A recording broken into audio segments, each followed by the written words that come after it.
unveiling this plaque to commemorate the groundbreaking of our big worship sanctuary.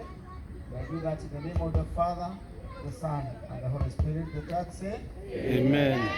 just to read the words, Presbyterian Church of East Africa, to the glory of God. This plaque was unveiled by that Simon, Commander, Vice Minister, BC and Central Parish, to mark the groundbreaking ceremony for the construction of BC Parish Church.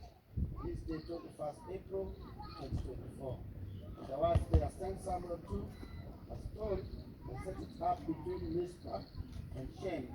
He named it Ebenezer, saying, thus far the Lord Has blessed us.